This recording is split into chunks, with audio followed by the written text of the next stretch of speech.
that is sort of surprising about this. I don't think people generally, if they don't have any contact with the criminal legal system, they don't really think about this.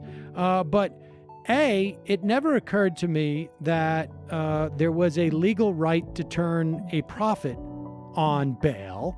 And B, had I known that, it wouldn't have occurred to me that it's only legal in the U.S. and Philippines. Is that right? That's right. Yes, the idea of for-profit bail only exists in the United States and the Philippines. There was never supposed to be trial and subjected them to intense, prolonged psychological programming in order to train them to be submissive and obedient and easily controlled by those in power. One country where such brainwashing techniques are still practiced is called the United States, and the indoctrination camps are called school. In every country and every culture, most people accept whatever is familiar and do whatever they see everyone else doing. Only very rarely do people question whether the way things are is the way things should be.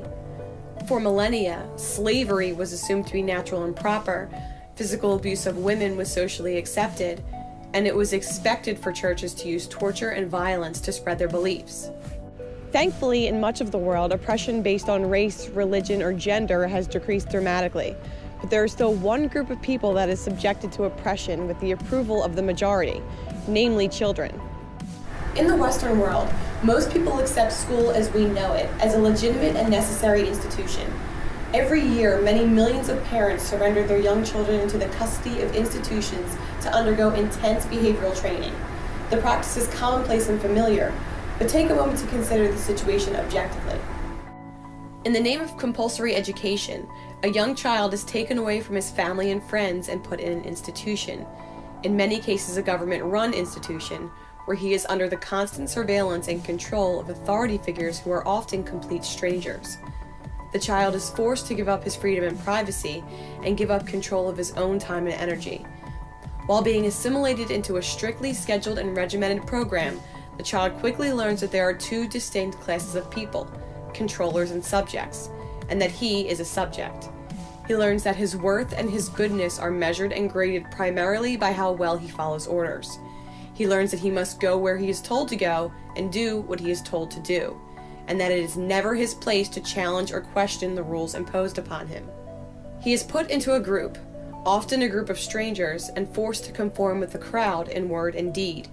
Where the group goes, what the group does, and even what the group thinks about is decided by the controllers. Individual thought is replaced by groupthink. Self-determination is replaced by collective action.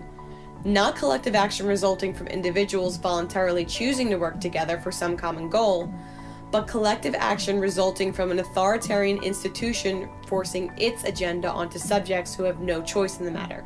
Because institutionalizing children is commonplace and familiar, some may think it extreme to call it oppression. But consider how you would feel if the powers that be treated you the way many millions of children are treated every day. You are required to surrender yourself into the custody of an institution without trial or even the accusation that you did anything wrong.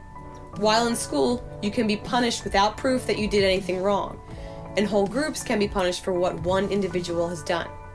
The institution decides who you may and who you must associate with, segregating its subjects by age and sometimes by gender and/or academic performance. If you do not do the work assigned to you, you are punished. You may speak only when the controllers say so, and only about what they tell you to speak about. You may be punished for criticizing the controllers. If you are questioned, you may be punished if you do not answer. Your person and belongings may be subjected to arbitrary searches.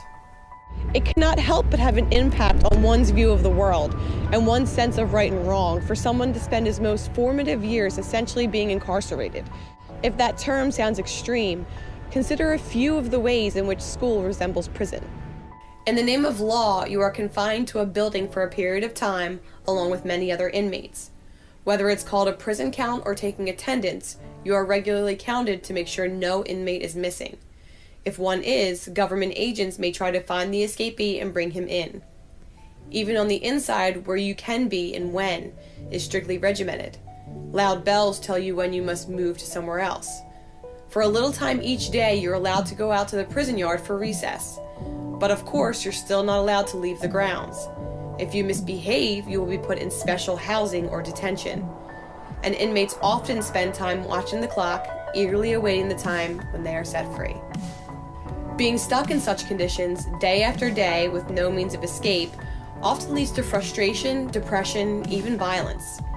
In this setting, where many strangers are forced to be together for a prolonged period of time, it is natural for bullying to occur, and for cliques or gangs to form, as those being held captive look for any way to feel powerful in a situation where Now to the latest news in the so-called Kids for Cash scandal in Pennsylvania, in which judges took money in exchange for sending thousands of juvenile offenders to for-profit youth jails. In 2011, well, few Americans truly understand our prison system.